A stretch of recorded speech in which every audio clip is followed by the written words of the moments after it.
దావీదు తనకు ప్రాణ స్నేహితుడని భావించుకొని అతనిని ప్రేమించుచు యోనాతాను అతనితో ఒక నిబంధన చేసుకున్నాడు. ప్రియమైన దేవుని బిడ్డలారా, మామూలుగా మనం జనరల్గా ఆలోచిస్తే దావీదు ఒక గొర్రెల కాపరి, యోనాతాను రాజా కుమారుడు. ఇప్పుడు ఈ యోనాతాను ఈయనకి ఇంత జేజేలు కొడుతుంటే ప్రజలు నెక్స్ట్ కింగ్ ఈయనే అయిపోతాడేమో అనే భయము యాక్చువల్గా యోనాతానికి ఉండాలి. యోనాతాను ఇతన్ని ద్వేషించాలి, యోనాతాను ఇతని మీద కక్ష పెట్టుకోవాలి. ఇతనే కనుక ఇలా విడిచిపెట్టేస్తే నా తర్వాత సింహాసనం, నా తండ్రి తర్వాత సింహాసనం ఇతనికి వచ్చేస్తుందేమోనని ఈయన భయపడాలి. కానీ యోనాతాన్ చాలా మంచివాడు. మనం ఎప్పుడు కూడా యోనాతాను గురించి చెప్పుకోలేదు. యోనాతాను తక్కువ అంటే తర్వాత కాలంలో ఆయన చనిపోతాడు యుద్ధంలోనికి వెళ్ళినప్పుడు. యోనాతాను ఎంత మంచివాడంటే మంచి హార్ట్ ఉన్నటువంటి కుమారుడు ఆయన. దావీదును దావీదుగా ప్రేమించాడు. దావీదుని ఎంత ఇష్టపడ్డాడంటే ఇక అసలు అతను వాళ్ళ హృదయాలట పెనవేసుకొని పోయి ఇంకా అంటే కొంతమంది చరిత్రకారులు రాస్తారు, ఒక స్త్రీని పురుషుడు ఎంత ప్రేమించినప్పుడు అంత ప్రేమ అసలు లేకుండా ఉండలేకపోయేవాడంట దావీదుని. అందుకని ఒకసారి తిట్టినప్పుడు సౌలు ఆడగొట్టువాడని తిడతాడు. ఆడదానివా నువ్వేమన్నా అతను అంతలా ప్రేమించేస్తున్నావు అలా తిడతాడు. ఆ తిట్టు కూడా తిడతాడు తండ్రి దావీదు కోసం యోనాతానుని. అంత ప్రేమించేశాడంట. యోనాతాను హృదయము దావీదు హృదయంతో పెనవేసుకొని పోయిందంట.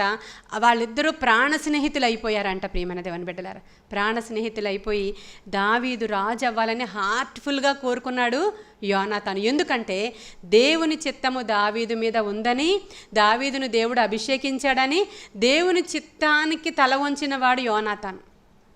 ఎంత మంచివాడో చూడండి. దేవుని చిత్తానికి హార్ట్ఫుల్గా తల వంచాడు.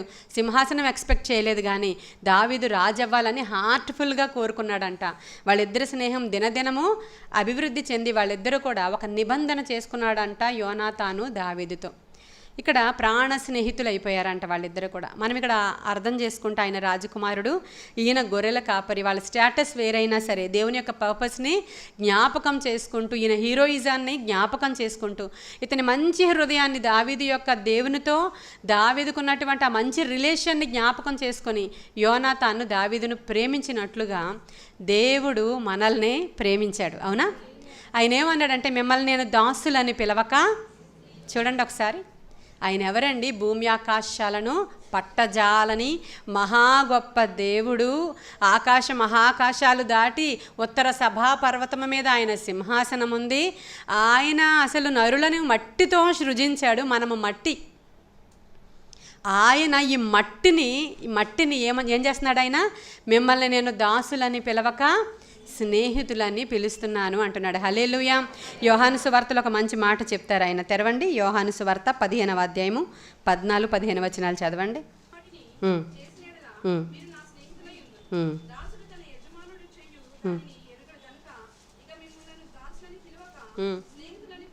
చాలండి.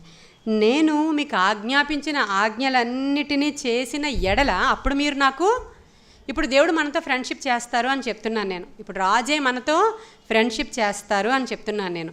దేవుడు మనతో ఫ్రెండ్షిప్ చేస్తే కలిగే లాభాలు చాలా చాలా చాలా ఎక్కువ ఉంటాయి. ఎవరికైనా ధనవంతుడైనటువంటి ఒక స్నేహితుడు ఒక ఫ్రెండ్గా ఉన్నాడు అనుకోండి, అతను చాలా మంచి హార్ట్ ఉన్న స్నేహితుడు అనుకోండి. ఇటువైపు ఫ్రెండ్ ఎంతో లో స్టేజ్లో ఉన్నా కూడా ఆ మంచి స్నేహితుడు ఏమనుకుంటాడంటే, నా స్నేహితుడిని నేను పైకి లేవనెత్తాలి, వాళ్ళకి కూడా నేను సహాయం చేయాలి, నీకు ఎప్పుడు ఏ అవసరమైనా కూడా నా దగ్గరికి రా, నేను నీకు సహాయం చేస్తాను అని చెప్పే ఒక స్నేహితుడు ఉన్నాడు అనుకోండి. ఎవరైనా అటువంటి స్నేహితుడిని విడిచిపెట్టుకుంటారా?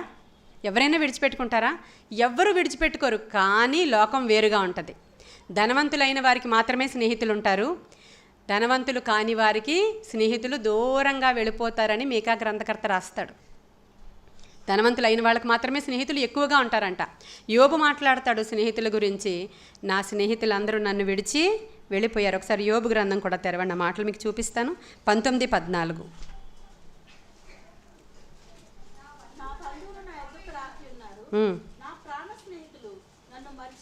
నా బంధువులు నా యొద్దకు రావట్లేదు, నా ప్రాణ స్నేహితులు నన్ను మర్చిపోయారు. యోబు గ్రంథమే 6:15 కూడా చూడండి.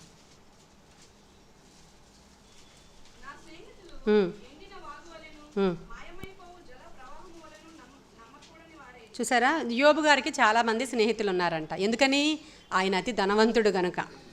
ఆయన చాలా ధనవంతుడు. తూర్పు దేశాలన్నిటిలో కూడా ఆయన చాలా ధనవంతుడు అని చెప్పబడిన వాడు. ఆయనకి ఇంకా చాలామంది ఫ్రెండ్స్ ఉన్నారంట. ప్రాణ స్నేహితులు కొంతమంది ఉన్నారంట. ఇంకా మిగిలిన వాళ్ళందరూ చాలామంది ఫ్రెండ్స్ ఆయనకి. వాళ్ళందరూ ఏమైందంట, నా బంధువులు నా యొద్దకు రావడం మానేశారు, నా ప్రాణ స్నేహితులేమో నన్ను మర్చిపోయారు. మరి నేను ఎవరినైతే స్నేహితులుగా ఎంచుకున్నానో వాళ్ళు ఎలా అయిపోయారంట, ఎండిన వాగులాగా మాయమైపోయారండి. ఇప్పటి వరకు మంచి సెలయేరులాగా ఉండేది నా బ్రతుకు. నా ఫ్రెండ్స్తో, నా బంధువులతో నా ఇల్లు కలకలలాడిపోతూ ఉండేది.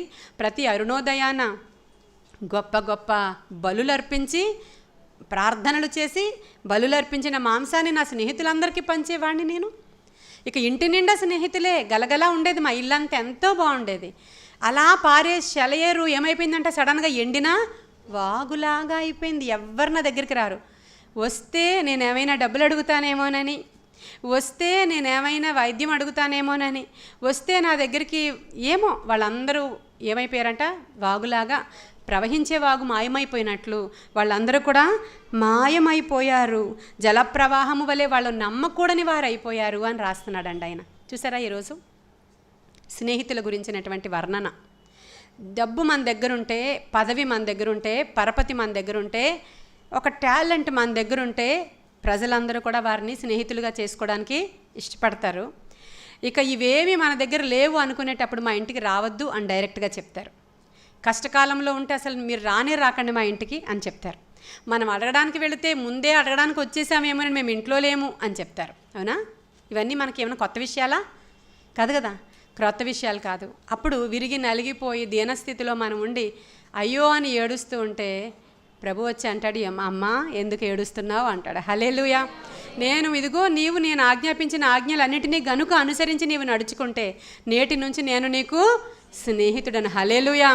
ఆయన ఎలాంటి స్నేహితుడు అంటే, ఆయన ఏమిస్తాడు అంటే, అబ్రహాంకి ఏమిచ్చాడో చూపిస్తాను మీకు. అబ్రహాం ఎవరు చెప్పాలి? అబ్రహాం ఎవరు? దేవునికి స్నేహితుడు. హల్లెలూయా. సౌలు ఎవరు అనగానే ఇజ్రాయేల్కి మొదటి రాజు అంటారు. అబ్రహాం ఎవరు అంటే దేవునికి స్నేహితుడు. హల్లెలూయా. దినవృత్తాంతాల గ్రంథము 2వ దినవృత్తాంతాలు 20వ అధ్యాయము 7వ వచనం.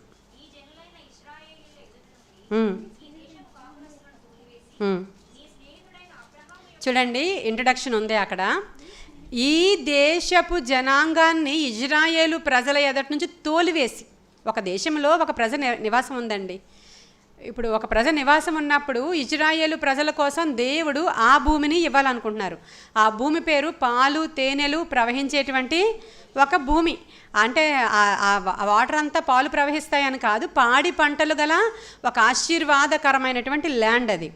ఆ దేశము యొక్క మట్టి యొక్క సారం చాలా గొప్పది. ఆ దేశము యొక్క నీటి యొక్క సారము చాలా గొప్పది. ఆ దేశము చాలా మంచి ఏరియాలో ఉన్నటువంటి దేశం అది. ఆ దేశంలో ఇంకా మనం నాటితే 100% పంట వస్తుంది. మనం చూస్తే ఫలభరితమైనటువంటి ప్రాంతం అది. ఆ ప్రాంతాన్ని తన ప్రజలకి దేవుడు ఇవ్వాలనుకుని ఎవరికి ఇవ్వాలి అని ఆలోచించి, అప్పుడు మనం ఆలోచిస్తాం, మన ఫ్రెండ్స్ అందరిలో ఎవరు మంచోళ్ళో వాళ్ళకి ఫస్ట్ కొంచెం పెద్ద గిఫ్ట్ ఇస్తాం. ఒక 10 మంది ఫ్రెండ్స్ ఉన్నారనుకోండి, మనకి బాగా మన వెల్ విషర్ ఎవరున్నారు, మన గురించి ఎక్కువ ఆలోచించే వాళ్ళు ఎవరున్నారో చూస్తాం. ఫ్రెండ్స్ 10 మంది ఉన్నారండి, 10 మందికి మనం ఏదో గిఫ్ట్ ఇవ్వాలనుకున్నాం. మనం సమానంగా ఇచ్చేవాళ్ళు ఉంటారు. అలా కాకుండా వాళ్ళల్లో ప్రాణ స్నేహితులు ఉంటారు. అవునా? ఫ్రెండ్స్ ఎక్కువగా ఉన్న వాళ్ళకి తెలుస్తుంది. నాకేంటంటే ఒక ఫ్రెండ్ కూడా లేరు, అయినప్పటికీ చెప్పడానికి ప్రయత్నం చేస్తూ ఉన్నాను. అర్థమవుతుందా? 10 మంది ఫ్రెండ్స్ ఉన్నారనుకోండి, వాళ్ళల్లో కొంచెం బాగా ఇష్టమైన వాళ్ళు ఉంటారు. ఇష్టమైన వాళ్ళకి కొంచెం మంచి గిఫ్ట్ ఇవ్వాలనుకుంటాం కదా. ఇప్పుడు దేవుడికి బాగా ఇష్టమైపోయిన ఆయన ఉన్నాడు. ఎవరంటే ఆయన అబ్రహాము. నా ఫ్రెండ్కి ఏమి ఇవ్వాలని ఆలోచించి ఓకే ఒక దేశాన్ని ఇచ్చేస్తున్నానని రాశాడంట. హల్లెలూయా చెప్పండి, గట్టిగా హల్లెలూయా చెప్పాలి. అంతకంటే గొప్ప గిఫ్ట్ ఏమన్నా ఉంటుందా? ఒక దేశాన్ని ఇస్తాను, ఇంక ఇంతకంటే ఏమివ్వను. ఒక దేశాన్ని రాసిందండి అక్కడ. ఆ దేశాన్ని తన స్నేహితుడైన అబ్రహాముకి గిఫ్ట్గా ఇచ్చేశారు దేవుడు. ఇప్పుడు చెప్పండి, దేవుణ్ణి స్నేహితుడిగా కలిగి ఉంటే మనకి లాభమా నష్టమా? ఎలాంటి స్నేహితుడు ఆయన మన కోసం ప్రాణం పెట్టిన స్నేహితుడు. హల్లెలూయా. ప్రాణం పెట్టిన నిజ స్నేహితుడు. ఈ మధ్యకాలంలో ఏదో చూస్తున్నారా, యూట్యూబ్లో వస్తుంది, పేపర్లో వస్తుంది, ఇద్దరు స్నేహితులు ఒక స్నేహితుడిని ఎంత కిరాతకంగా చంపేశాడో. ఇద్దరు ఇంజనీరింగ్ చదువుతున్న పిల్లలు, అసలు ఇద్దరు ఎంత ఫ్రెండ్స్ అంట. ఒక ఫ్రెండ్, ఇద్దరు ఫ్రెండ్స్ ఒక అమ్మాయిని ప్రేమించారని ఏం చేశాడంట, ఇంకా మరి చెప్పడానికి కూడా వీలు లేదు, చూస్తుంటేనే చాలా బాధాకరంగా ఉంది. చంపి వాడి గుండె చీల్చేసి గుండె బయటకు తీసి ఆ ప్రియురాలకు చూపించాడంట. వీళ్ళిద్దరూ ప్రాణ స్నేహితులు, పిల్లలు ఇంజనీరింగ్ చదువుతున్న చిన్న పిల్లలు. వాళ్ళని చూసినప్పుడు ఎంత వేదన. వాడా స్నేహితుడు, వాళ్ళ నా స్నేహితులు అంటారు. ఈ లోకంలో నువ్వు నమ్మేది ఎవరిని? ఎలాంటి హృదయం ఉన్న మనుష్యుడిని నీవు నమ్ముతున్నావో వాడి హృదయం చాలా చెడ్డది. ప్రియమైన దేవుని బిడ్డలారా, ఈ లోకంలో ఏ మనుష్యుడు నమ్మదగినవాడు కాడు. స్నేహితుడు అనబడేవాడి దగ్గర నువ్వు ఇంకా జాగ్రత్తగా ఉండు. స్నేహితుడు అనబడేవాడి దగ్గర నువ్వు ఎంత జాగ్రత్తగా ఉండాలంటే, మీకా గ్రంథం 7:5 చూడండి, 765వ పేజ్ మీకా గ్రంథం. చూడండి, స్నేహితుని యందు, అస్సలు బైబిల్ ఏం చెప్తుందంటే, స్నేహితుని యందు నువ్వు నమ్మిక ఉంచవద్దు. ఎస్పెషల్లీ నువ్వు చాలా ప్రాణ స్నేహితుడు అనుకునేవాడు ఎవడైనా ఉంటాడు కదా నీకు, వాని యందు నీవు చెప్పండి.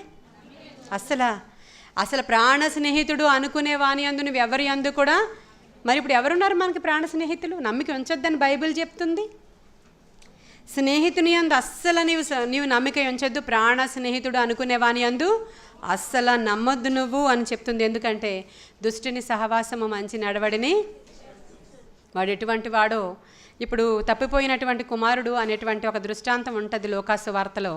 దానిలో తండ్రి ఏం చేస్తున్నాడు, చాలా ధనవంతుడైనటువంటి తండ్రి దగ్గరికి ఎవరు వచ్చారు, ఈ యొక్క కొడుకు వచ్చి అంటాడు, తండ్రి నాకు ఆస్తిలో భాగం త్వరగా ఇచ్చేస్తే నేను వెళ్ళి ఒక వ్యాపారం స్టార్ట్ చేసుకుంటాను.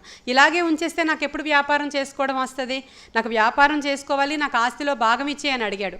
అప్పుడు ఆస్తిలో భాగం ఇచ్చేయమన్నప్పుడు తండ్రి అనుకుంటున్నాడు, సరే ఎప్పటికైనా ఇవ్వాల్సిందే, వీడు అసలు ఊరుకోడు చిన్నప్పటి నుంచి ఇంతే. కాబట్టి ఆస్తిలో భాగాన్ని ఆ కుమారుడికి ఇచ్చినప్పుడు ఆయన వ్యాపారం చేయడానికి దూరదేశం పోయాడంట. దూరదేశం పోయి ఏం చేశాడు, దుర్వ్యాపారం చేశాడట. ఎక్కడికి వెళ్ళాడు, దూరదేశం పోయి దుర్వ్యాపారము చేసి ఆస్తిని అంతటిని కూడా తగలబెట్టినప్పుడు, అప్పటి వరకు స్నేహితులు చుట్టూరు ఉన్నారంట. వెంటనే వీడి దగ్గర ఎప్పుడైతే డబ్బులు అయిపోయినాయో ఆ స్నేహితులు ఈ యొక్క చిన్న కుమారుడిని విడిచిపెట్టి వెళ్ళిపోయారంట. ఆ దేశంలో అనాథలాగా మిగిలిపోయాడు. పందులు మేపుకోవడానికి చక్కగా అక్కడ ఉండి పందులు తినే ఆహారాన్ని తినడానికి ప్రయత్నం చేస్తూ అప్పుడు జ్ఞాపకం వచ్చింది, నా తండ్రి ఇంట అనేకమైన పని వాళ్ళు ఉన్నారు కదా, ఆ పనివారిలో ఒక పనివాడిగా నేను ఉంటానని నా తండ్రిని అడుగుతాను అని చెప్పి జ్ఞాపకం చేసుకుని వచ్చేసినటువంటి తప్పిపోయిన కుమారులు అనేక మంది. ఈరోజు ఒకవేళ మనం మనుష్యులను ఆశ్రయించి మనకి స్నేహితులు, మంచివారు, ఫ్రెండ్స్ అనుకుని వాళ్ళ వైపు మనం చూస్తున్నామేమో. యోనాతాను లాంటి స్నేహితులు, యోనాతాన్ అక్కడ మనం ప్రభువుకి సాదృశ్యంగా ఉన్నారు. ఆయన రాజకుమారుడు కదా, రానయ్యున్న రాజకుమారుడు మన దేవుడే కదా. ఆయన నీతో సహవాసం చేస్తానని అడుగుతున్నాడు, నీతో నేను స్నేహం చేస్తానని అడుగుతున్నాడు. పాత నిబంధన కాలంలో అబ్రహాముని ఎందుకు స్నేహితుడిగా దేవుడు ఎలెక్ట్ చేసుకున్నాడు? ఎలా చూశారు? ఇప్పుడు మనల్ని దేవుడు చూసినప్పుడు ప్రతి ఉదయాన్న ఎవరైతే లేచి బైబిల్ గ్రంథం తెరిచి చక్కగా చదువుకుంటారో, దాన్ని మెడిటేట్ చేస్తారో, తర్వాత ఎవరైతే అబద్ధాలు ఆడకుండా ఉంటారో, ఎవరైతే విగ్రహారాధన చేయకుండా ఉంటారో, ఎవరైతే మంచిగా దేవునితో సహవాసం చేస్తే ముప్పూటలా ప్రార్థన చేస్తారో, దినానికి 3 మార్లు దానియేలులాగా ప్రార్థన చేస్తారో, 7 మార్లు దావీదులాగా స్తుతిస్తారో, వాళ్ళు దేవుడికి నచ్చుతారు అని మనకు అర్థమవుతుంది. అవునా? నచ్చుతారా దేవుడికి? అలా క్యాలిక్యులేట్ చేసుకుంటారు. ఈయనకి దేవుడు ఎంత ఇష్టపడతాడో, మా పాస్టమ్ గారిని దేవుడు ఎంత ఇష్టపడతాడో, ఈ పాటలు పాడే వాళ్ళని దేవుడు ఎంత ఇష్టపడతాడో అని అలా అనుకుంటాం. ఒకవేళ మనం క్యాలిక్యులేట్ చేసుకుంటే, దేవుడు ఎలాగ ఎంచాడు ఆయన్ని స్నేహితుడు అని, దేవుడికి ఎలా నచ్చాడు అబ్రహాము అనే ఒక ఆలోచన మనకు రావాలి. 3 పూట్ల ప్రార్థన చేసుకున్నాడా, 7 సార్లు పాటలు పాడాడా, లేకపోతే దాన ధర్మాలు ఏమన్నా చేశాడా, లేకపోతే విగ్రహారాధన చేయకుండా ఆకాశమందలి దేవుడు ఒకడు ఉన్నాడని ముందుగానే దర్శనం ఏమన్నా కలిగిందా? దేని ద్వారా అబ్రహామును దేవుడు ఫ్రెండ్గా ఎంచుకున్నాడు? అబ్రహాం జనరేషన్ అయిపోయిన తర్వాత నోవాహు వచ్చాడు.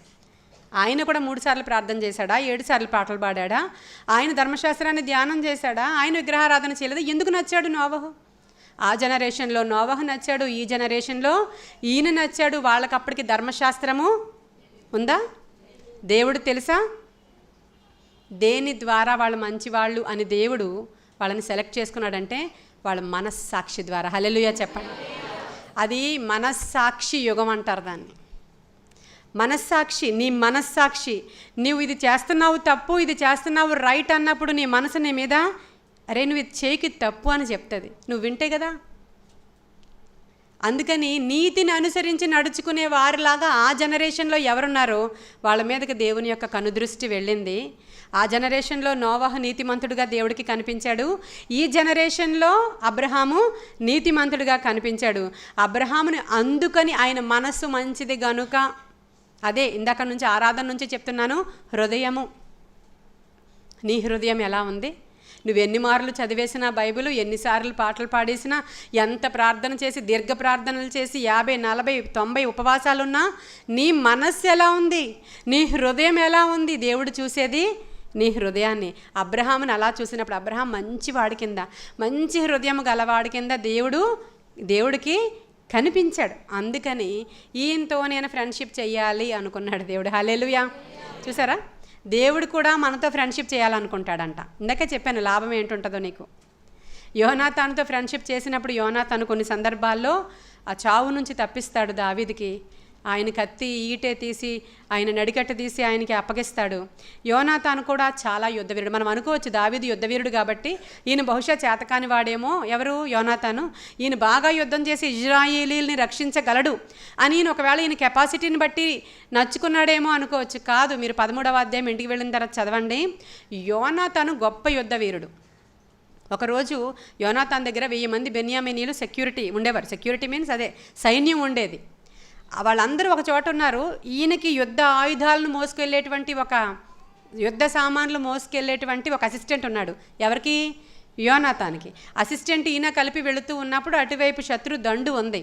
ఇక్కడ నుంచి అడుగుతాడు యోనాతాను, మనం వాళ్ళ మీదకి వెళ్ళిపోయి వాళ్ళని వేసి వచ్చేద్దామా అని అడుగుతాడు. ఏంటంటే ఆయన సింగిల్ మ్యాన్ అడుగుతున్నాడు, వస్తావా? నేను అటువైపు వెళ్దాం అనుకున్నాను. ఏంటి ఆడుకోవడానికి కాదు, కాయలు కోసుకోవడానికి కాదు, అడవిలో వస్తావా? అక్కడికి వెళ్ళి వాళ్ళని వేసి వచ్చేద్దామా అని అడుగుతున్నాడు. ఎంతటి యుద్ధవీరుడో చూడండి మీరు. వెళ్ళి గిబియోనులో నుంచి వెళ్ళి వాళ్ళందరినీ వేసి వచ్చేస్తాడండి. వచ్చిన తర్వాత ప్రకటిస్తాడు. వచ్చిన తర్వాత 13వ అధ్యాయం చదవండి. సమూయేలు గ్రంథం నేను చెప్పింది 1వ సమూయేలు 13:3 చూడండి.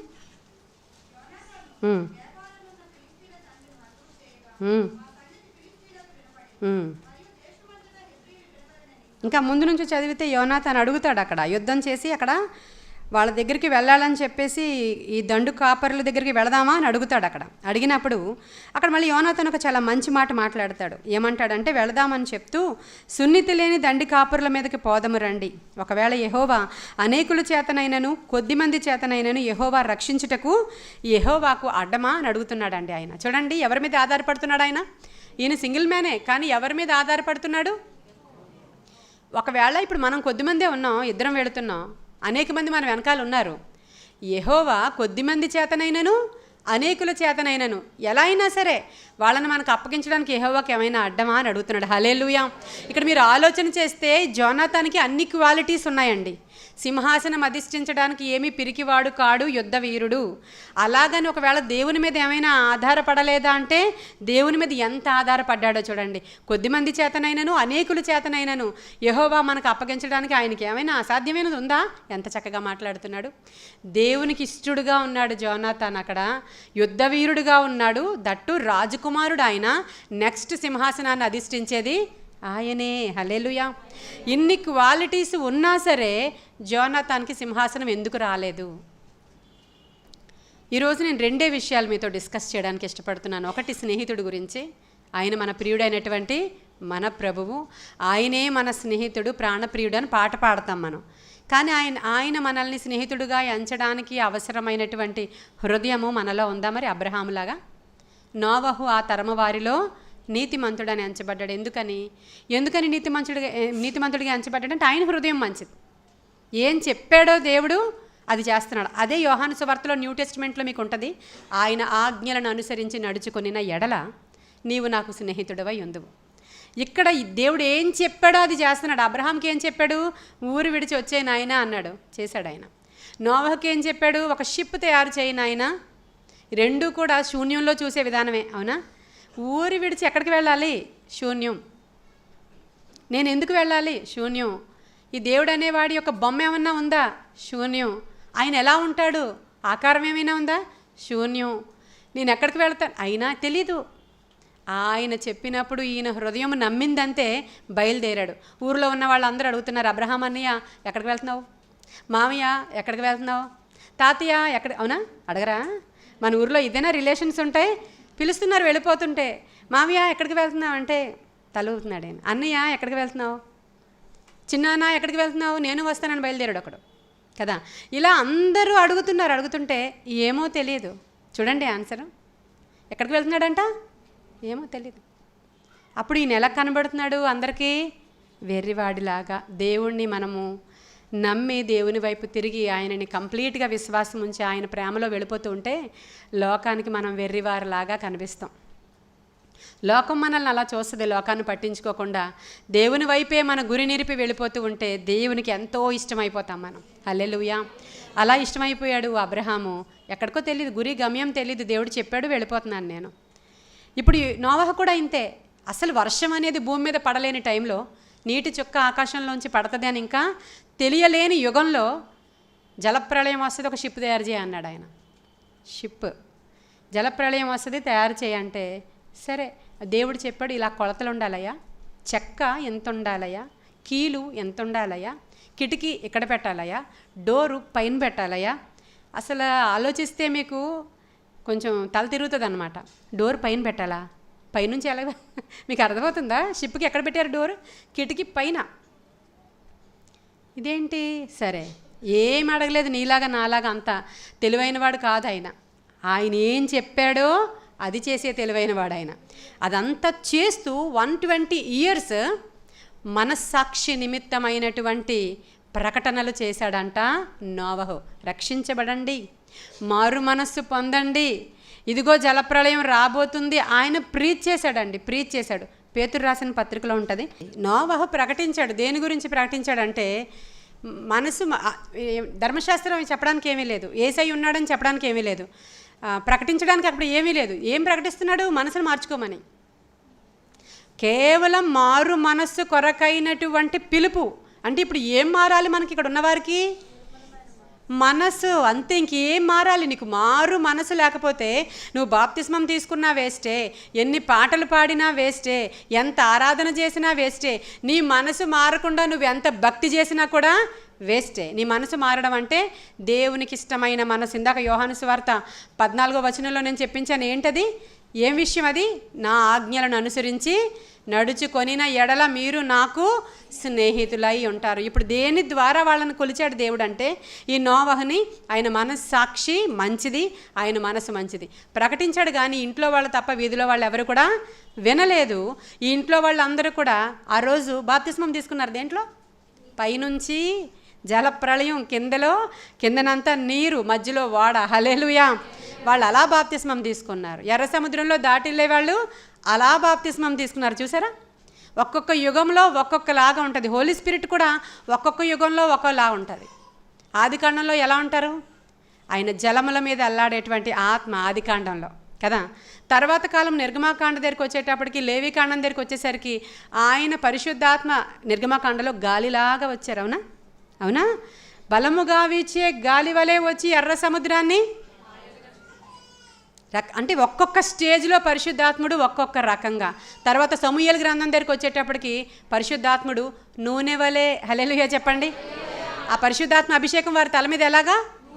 ఎస్. తర్వాత న్యూ టెస్టిమెంట్లోకి వచ్చేసారు మీరు. న్యూ టెస్టిమెంట్లో పరిశుద్ధాత్ముడు ఎలా వచ్చాడు? అగ్ని జ్వాలల వంటి ఫైర్ అనాయింటింగ్. హల్లెలూయా.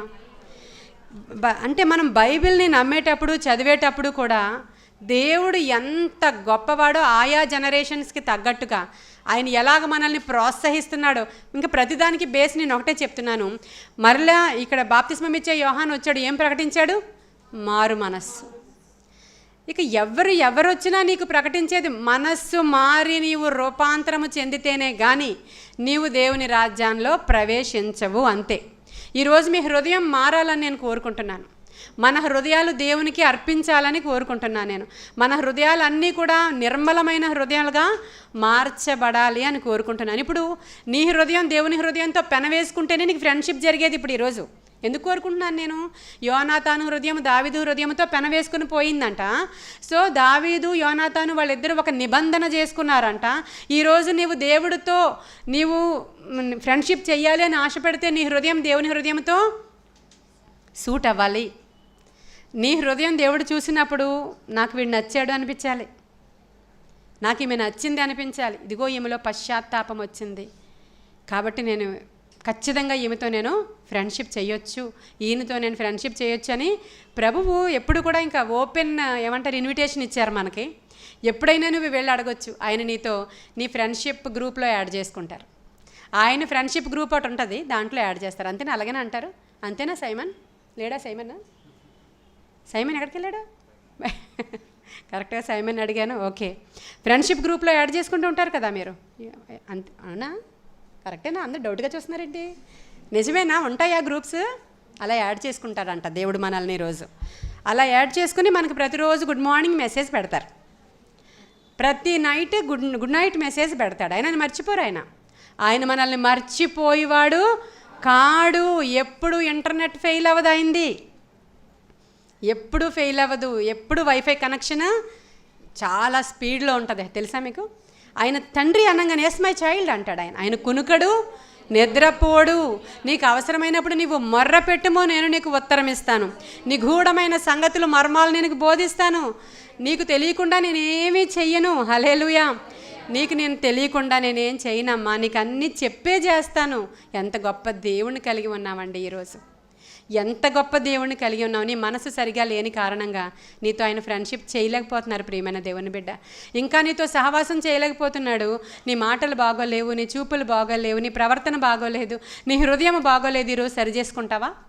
ఈరోజు సరి చేసుకుంటావా? ఎలాంటి జోనాతాన్ ఎలాంటి దావీదుతో అక్కడ ఫ్రెండ్షిప్ చేయడానికి కలిశాడు. ఈరోజు అంతకంటే గొప్పవాడు మన దేవుడు, మన ప్రియుడు, అబ్రహాముకు స్నేహితుడు. హల్లెలూయా. అందుకనే ఎలాంటి స్నేహం మనకు కావాలో ఈ లోకంలో మనము డిసైడ్ చేసుకోవాలి. సామెతల గ్రంథం 13:20 చూడండి. సామెతల గ్రంథం 13:20.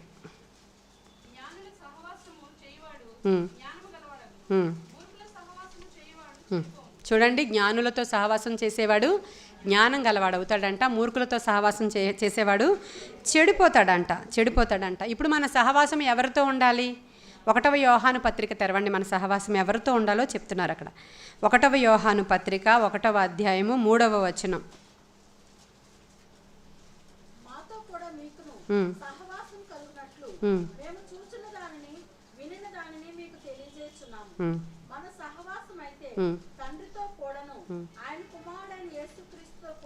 మన సహవాసం ఎవరితో అండి?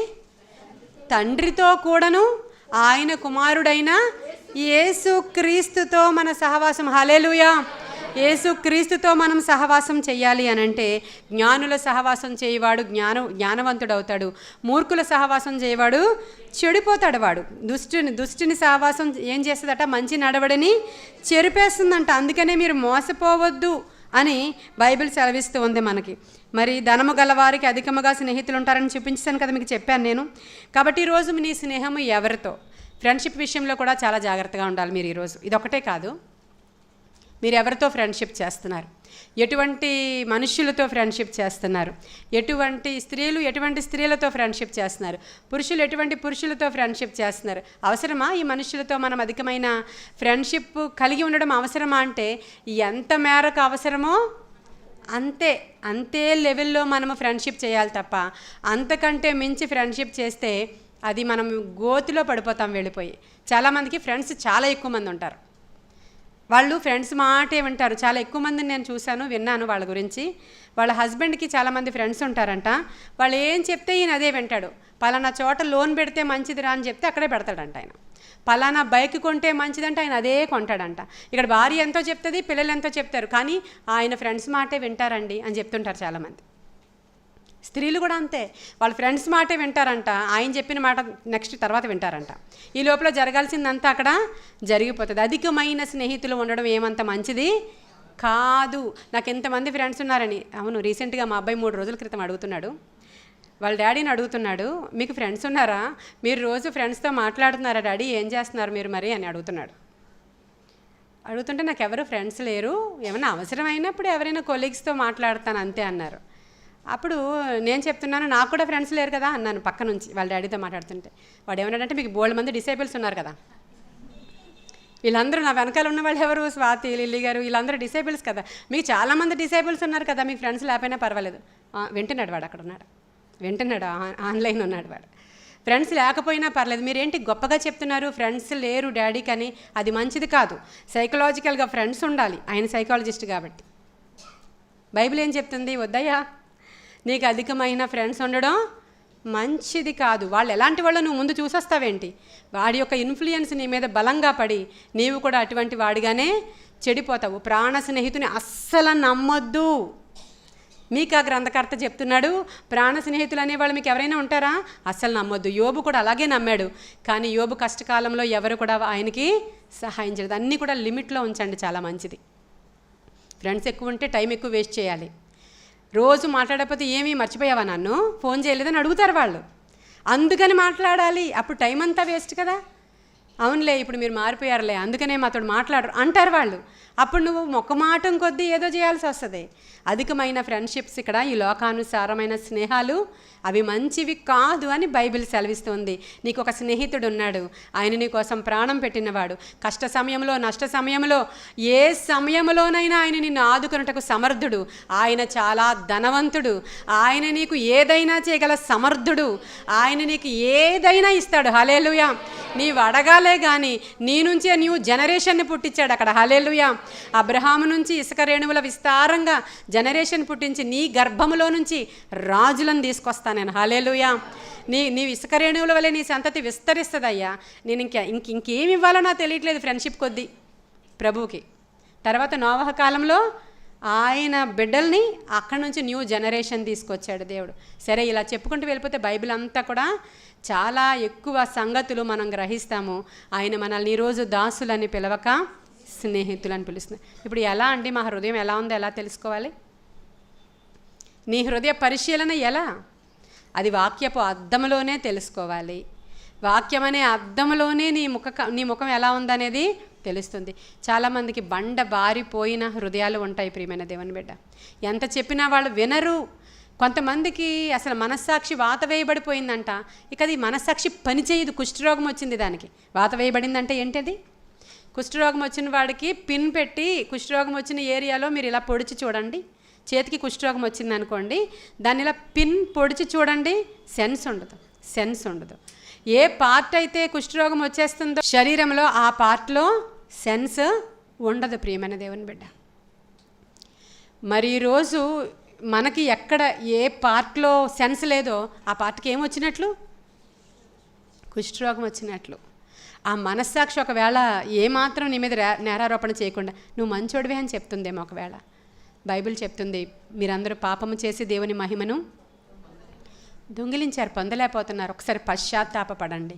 పశ్చాత్తాపం లేకుండా అసలు క్రైస్తవ్యం లేదండి. మనసులో గుచ్చుకొని పొడవబడి అయ్యో మేము పాపులము అనేటువంటి ఒక ఎన్కౌంటర్ నీకు జరగకపోతే నువ్వు ఇంకా నిజ క్రైస్తవ్యంలోకి ఎంటర్ అయినట్లు కాదు. ఇది ఒకటి జ్ఞాపకం పెట్టుకోండి. ఒకసారి డిఎల్ మూడి గారు ట్రైన్లో వెళ్తున్నారంట.